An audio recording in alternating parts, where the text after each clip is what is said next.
Hello, welcome back to my channel.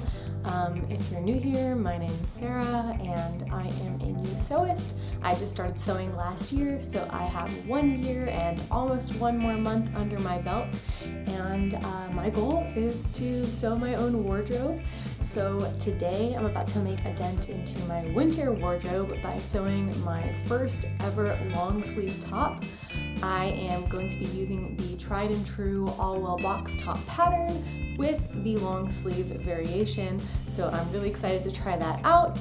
Let me show you the fabric that I will be working with today. So my sister kindly gifted me this really pretty purple corduroy fabric that I am stoked to use. So I thought it would be an interesting spin to try out an unconventional fabric like a corduroy to make the long sleeve shirt, and I think it's gonna look really cool and unique and also be pretty cozy to actually keep me warm. This is gonna be my 4th box top, first long sleeve box top.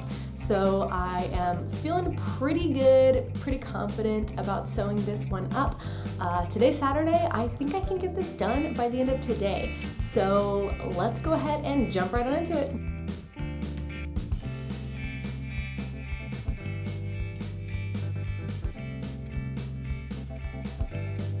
All right, let's start off by serging the shoulder seam. You can of course zigzag if you don't have a serger. Then pin the shoulder seams of the back and top piece right sides together. Go ahead and sew them on up.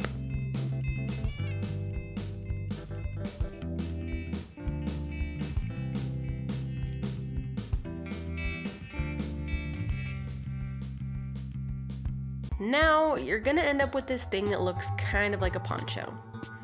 Face the top right sides down so that you're looking at the shoulder seams, and then press the shoulder seams toward the back of the top.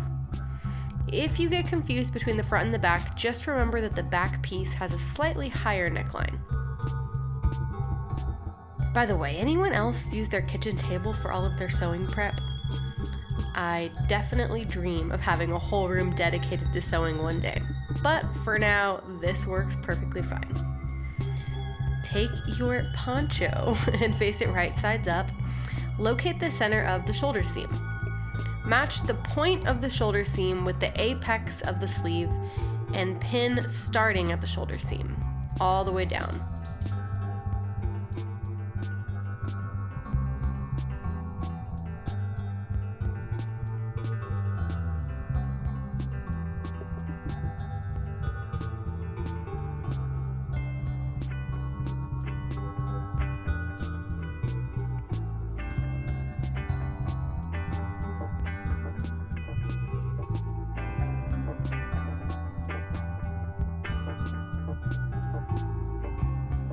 Now it's time to sew on the sleeves. I had fun doing this part, though it can be a little tricky easing the sleeve in. I just went really slowly and it all worked out.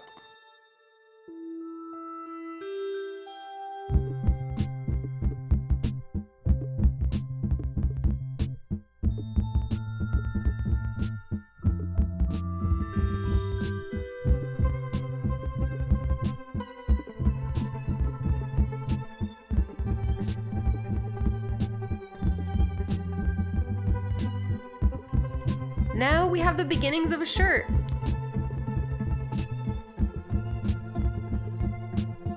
I'm opening it up to find the shoulder and arm seam, and I'm gonna serge the edge to finish it off. I just love admiring my freshly serged seams.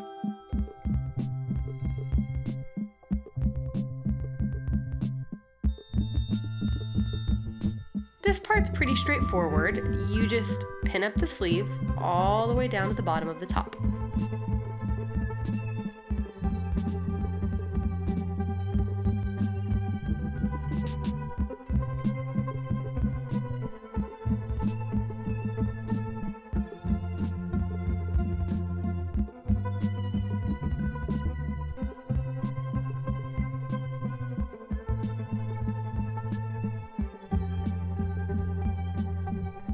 The one thing you want to make sure of is that you sew a gentle curve rather than a right angle at the armpit. I'll show you how.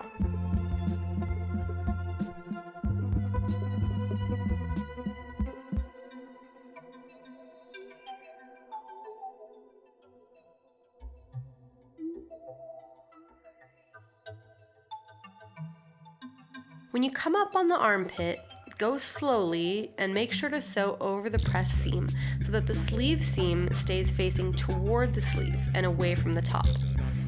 Focus on curving around the armpit rather than making a straight line. This can take some practice, but I don't think it's too tricky once you get the hang of it.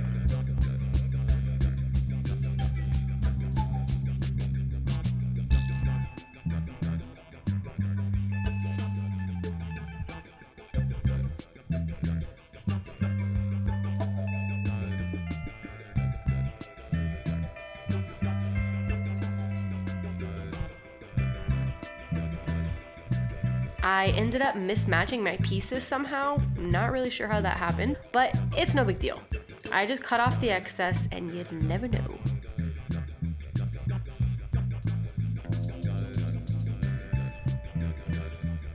Okay, time to do more serging.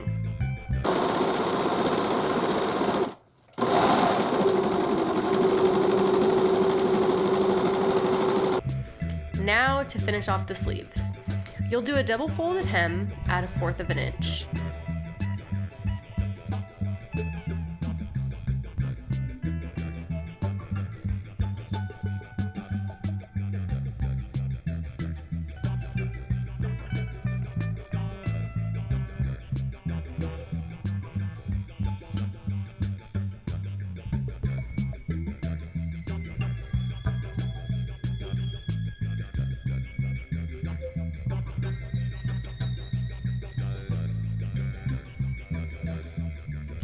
And there you have a good looking sleeve hem.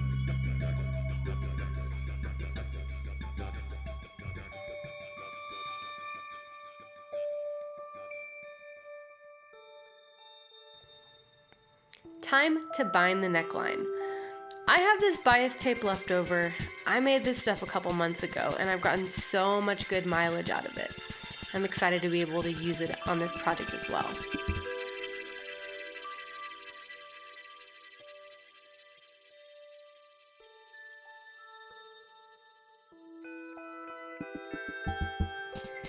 I'm placing the binding right sides together with the neckline. At the start, I'm only going to sew 1 inch or so below the edge of the binding.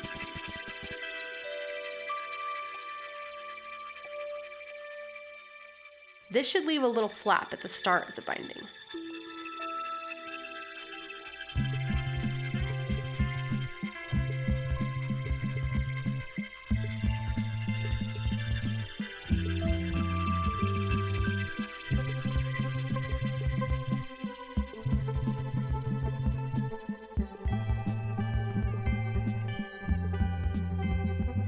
Once you reach the end of your binding, you'll sew as close as you can to that little binding flap from earlier, but don't overlap it.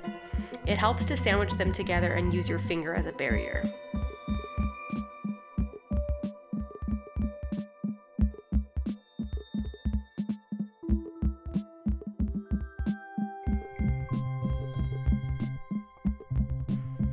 Now you can trim the flaps down and sew a straight stitch across them to join them together.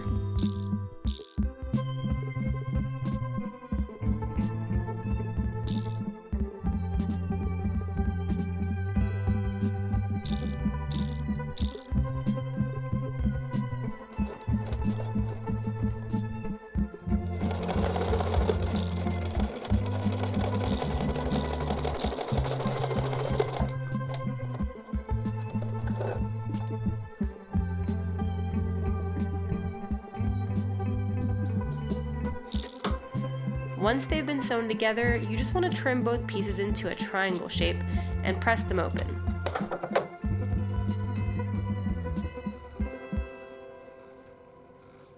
Then sew over the stitches you just made earlier to tack down the tops of the triangles.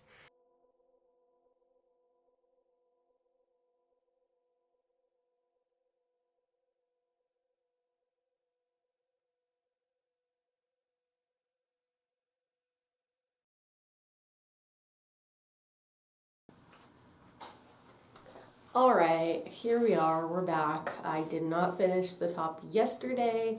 That's okay, I'm 90% done. Let me show you where I left off yesterday. So I did attach the binding to the right side of the fabric. So now what is remaining is to fold the binding in and tuck it under, so you won't see the binding when I'm wearing the shirt, but it will be visible on the other side. And ideally we want to cover up the stitching here, so that way it looks really neat and clean for the finished product. So that's what I'm off to do right now.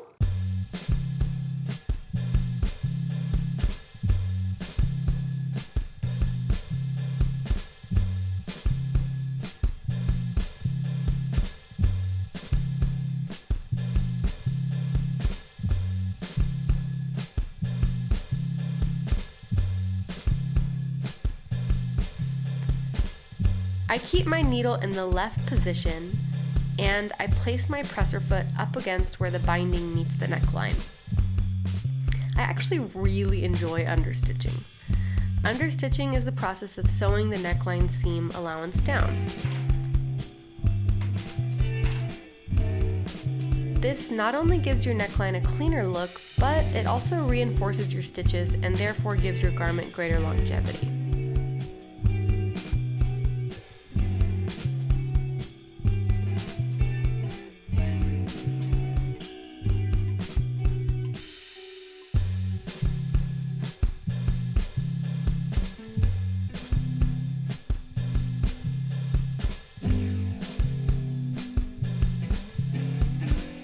When you're folding the binding under, make sure to cover up your stitches on the main fabric.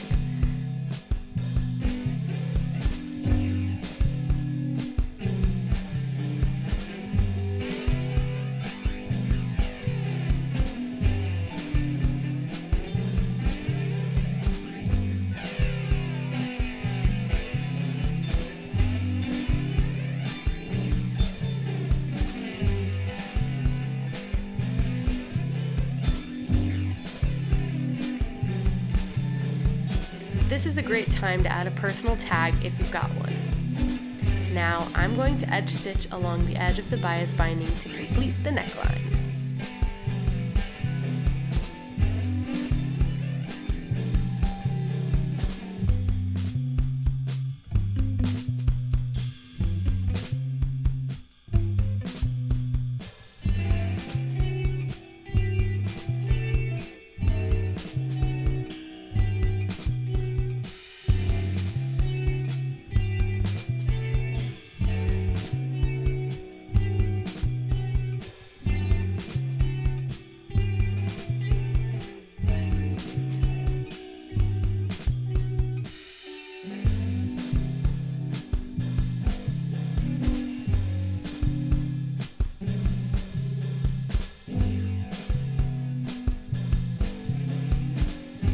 You can hem the top wherever you want it to sit.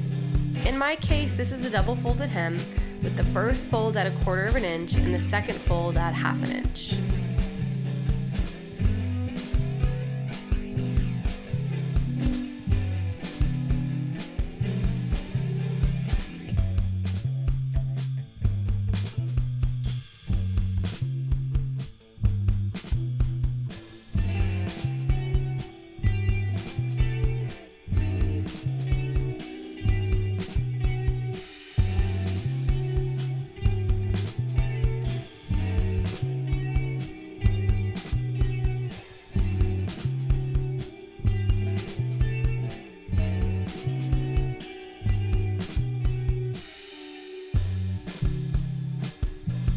And here's how my first long sleeve top turned out.